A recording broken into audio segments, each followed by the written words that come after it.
Olá e bem-vindos! Hoje a gente vai mergulhar num livro de 1911 que, olha, sem exagero, ele tem o DNA de boa parte do mundo corporativo que a gente conhece hoje. Com certeza. O livro é Os Princípios da Gestão Científica, de Frederick Winslow Taylor.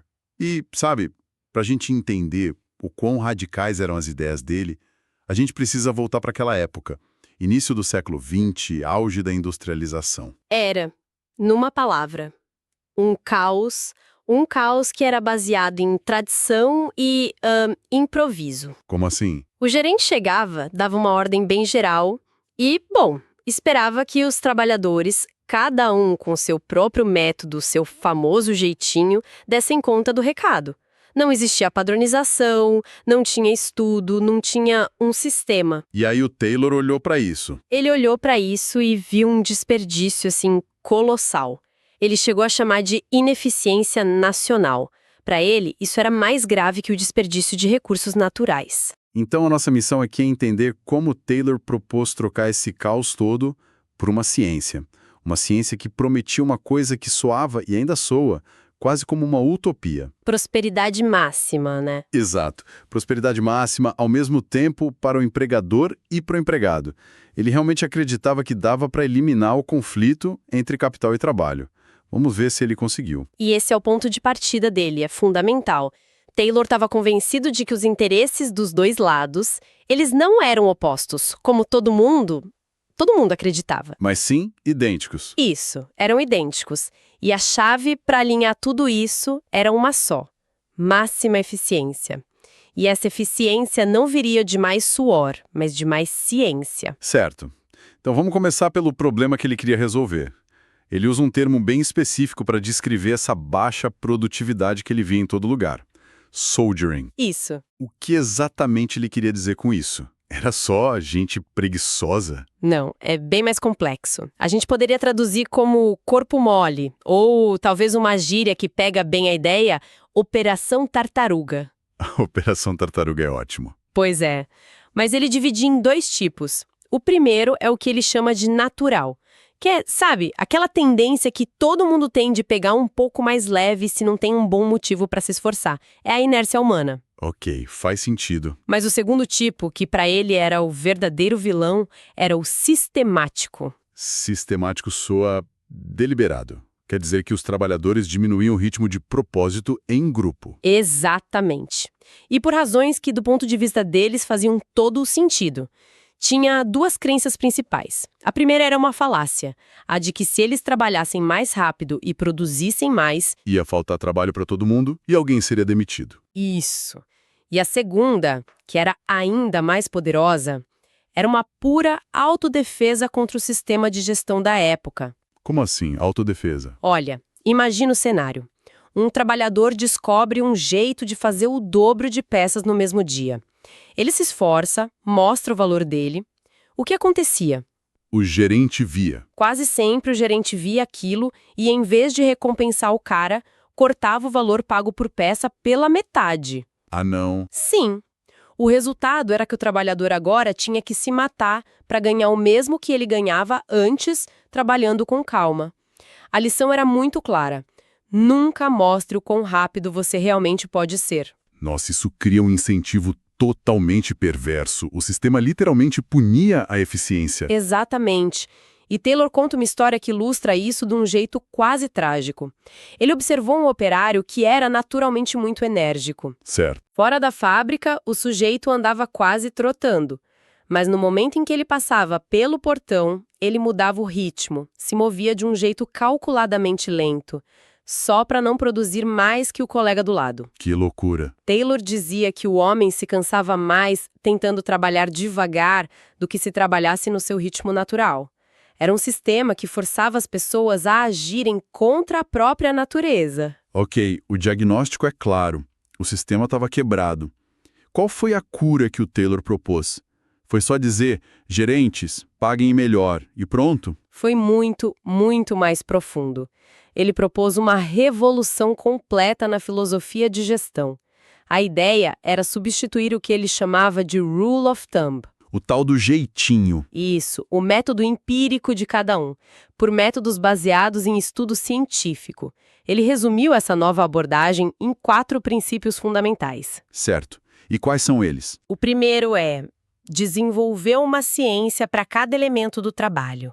Isso significa usar estudo de tempos, de movimentos, para descobrir a única maneira correta e mais eficiente de fazer uma tarefa. Acabar com os achismos. Exato. O segundo é fazer a seleção científica do trabalhador. Em vez de contratar qualquer um, a gestão tem que selecionar com cuidado a pessoa com as aptidões certas para aquela tarefa e, o que é crucial, depois treinar e desenvolver essa pessoa. Isso já é uma mudança gigantesca.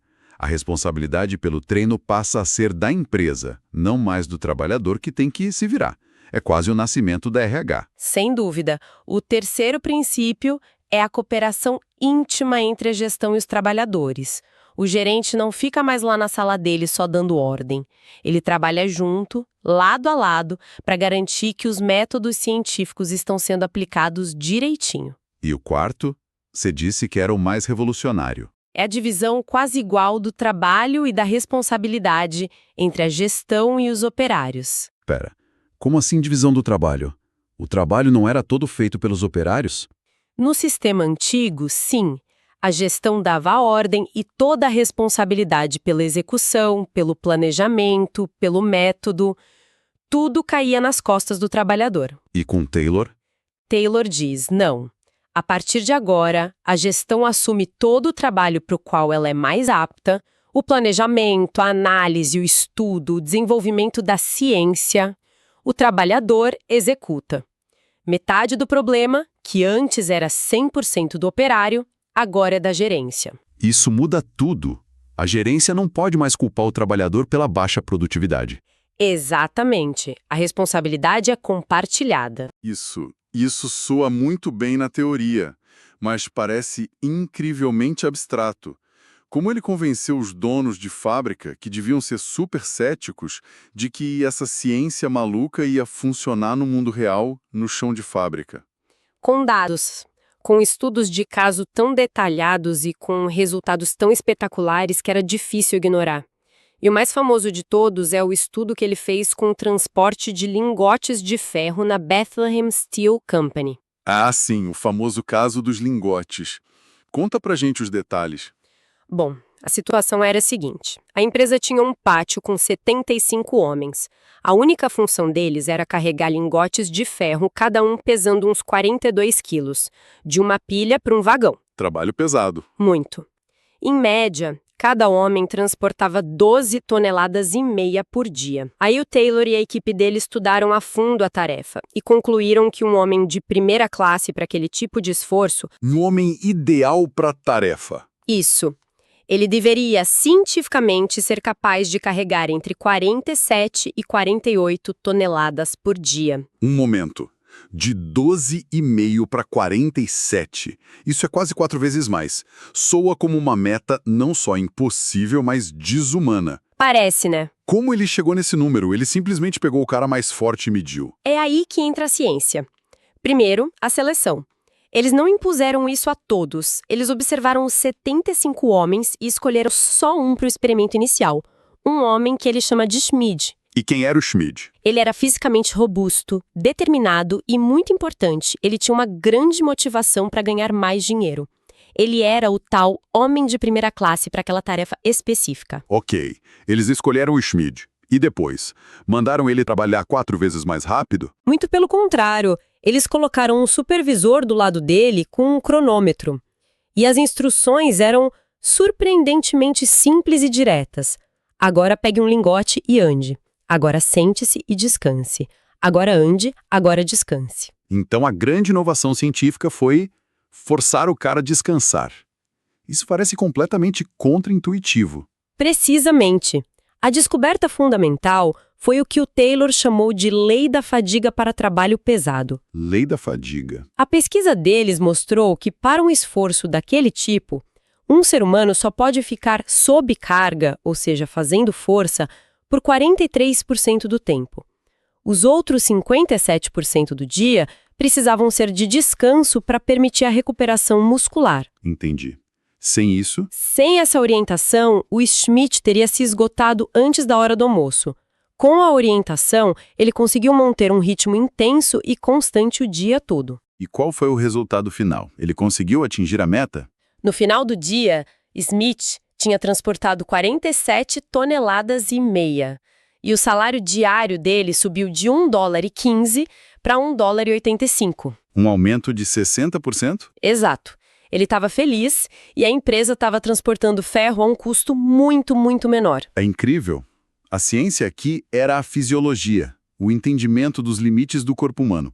Isso me faz pensar, se eles aplicaram essa lente científica ao corpo, será que fizeram o mesmo com as ferramentas que as pessoas usavam? Perfeita transição, porque o outro estudo clássico dele foi exatamente sobre isso, o ato de usar uma pá. Certo. No mesmo pátio da Bethlehem Steel, tinha lá entre 400 e 600 homens, cujo trabalho era usar pás para mover todo tipo de material. Carvão, minério de ferro, cinzas.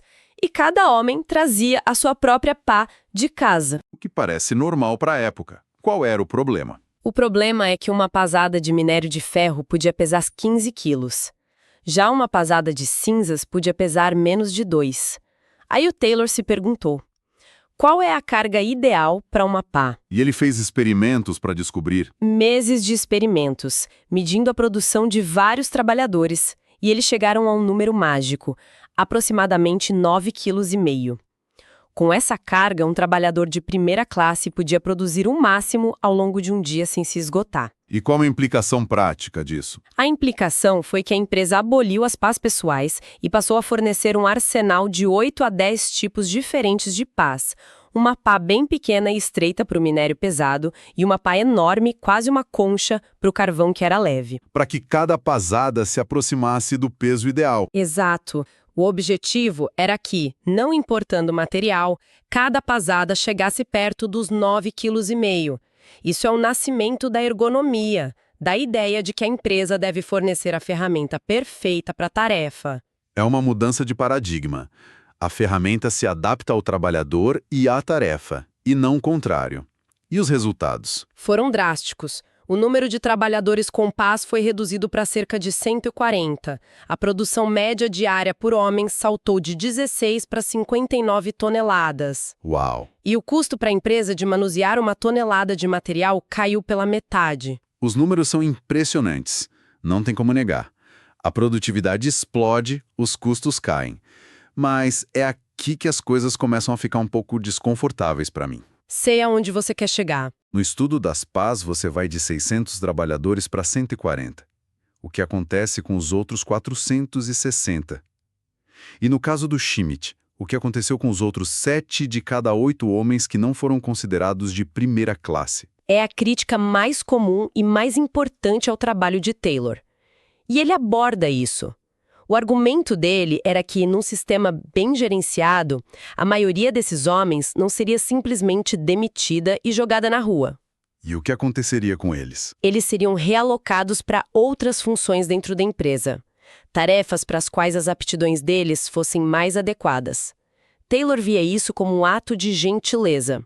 Na visão dele, era cruel manter um homem num trabalho para o qual ele não era bom. Chamar isso de ato de gentileza parece um eufemismo corporativo, mesmo para 1911.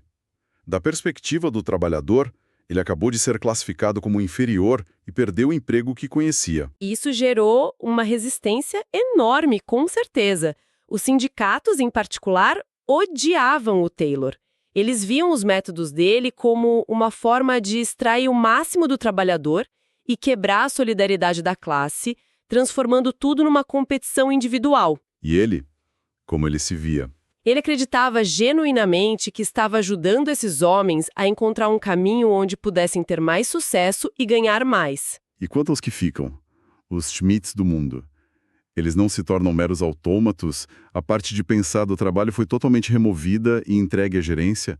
O trabalho não fica terrivelmente monótono. Taylor também antecipa essa crítica. E ele rebate com uma analogia que ele achava muito poderosa, a do cirurgião. Um cirurgião. Sim. Ele argumenta que um cirurgião moderno passa anos aprendendo os métodos exatos, as ferramentas corretas, os procedimentos padronizados que foram desenvolvidos cientificamente. Isso não o limita ou o torna um autômato. Pelo contrário. Exato. Pelo contrário, essa base científica rigorosa é o que dá a ele a liberdade, a capacidade para inovar e lidar com situações complexas. Da mesma forma, ele acreditava que, ao ensinar a ciência do seu trabalho ao operário, ele o estava elevando, não diminuindo. Entendo a analogia, mas um cirurgião tem uma autonomia e um nível de conhecimento que, bom, um operário de linha de montagem não tem. A comparação parece um pouco forçada. É um ponto válido. Mas vamos para a questão final, e talvez a mais polêmica de todas: o dinheiro. O Schmidt produz quase 4 vezes mais, mas o salário dele aumenta apenas 60%. À primeira vista, parece uma divisão profundamente injusta dos ganhos. Esse é um ponto crucial da filosofia dele. Taylor argumenta que a divisão dos ganhos não é uma negociação só entre o empregador e o empregado. Ele introduz um terceiro partido na equação, o público, os consumidores. Como assim? Ele defendia que a maior parte do ganho de produtividade deveria, a longo prazo, ser repassada ao consumidor na forma de produtos mais baratos. Isso beneficiaria toda a sociedade. Então o consumidor fica com a maior fatia do bolo e o que sobra? O que sobra é dividido entre a empresa, com maiores lucros, e o trabalhador, com maiores salários. E o aumento de 60%, ele não foi um número tirado da cartola. Não. Não, foi o resultado de anos de experimentos para descobrir o ponto ótimo do incentivo. Um aumento de 30% não era suficiente para motivar o trabalhador. Um aumento de 100%, segundo Taylor, podia levar o cara a se tornar extravagante, a beber, a trabalhar de forma irregular. Nossa. O aumento de 60% era, na visão dele, o valor exato para garantir o máximo de esforço e cooperação de forma sustentável. É fascinante e um pouco paternalista ao mesmo tempo. Ele não está só gerenciando o trabalho, mas tentando gerenciar o estilo de vida do trabalhador. Bom, trazendo tudo isso para os dias de hoje, qual é o legado disso tudo? O legado é imenso. Quando a gente pensa em otimização de processos, em análise de dados para tomar decisões, em testes A/B para descobrir a única maneira correta de desenhar um site. Roteiros de telemarketing. Exato. A logística de um centro de distribuição da Amazon. Tudo isso são ecos diretos da filosofia de Taylor. Ele basicamente criou a linguagem e a lógica da gestão moderna. Ele prometia uma espécie de utopia industrial, né? Onde a ciência resolveria os conflitos e traria prosperidade para todos. Mas ao fazer isso, ele também cimentou uma divisão fundamental no trabalho. Sim, ele criou a grande divisão entre quem pensa e quem executa. A gestão planeja e o trabalhador obedece ao plano. E essa é a tensão central que a gente herdou dele. Essa busca incessante por eficiência, muitas vezes em detrimento da autonomia e da criatividade individual. É uma troca que a gente faz todos os dias. Em milhares de empresas. E isso nos deixa com uma reflexão final. Taylor previu no livro dele que essa nova ordem de gestão científica seria, no fim, imposta por uma opinião pública esclarecida, que exigiria essa eficiência em nome do bem comum. Certo. Mais de um século depois, a pergunta que fica é: até que ponto essa busca incessante pela eficiência máxima cumpriu a promessa de uma prosperidade que é de fato compartilhada? E em que medida essa mesma busca não criou, ironicamente, novas e muito mais sofisticadas formas de operação tartaruga? Pessoas se desconectando ou resistindo a um sistema que, por vezes, se tornou impessoal e inflexível demais.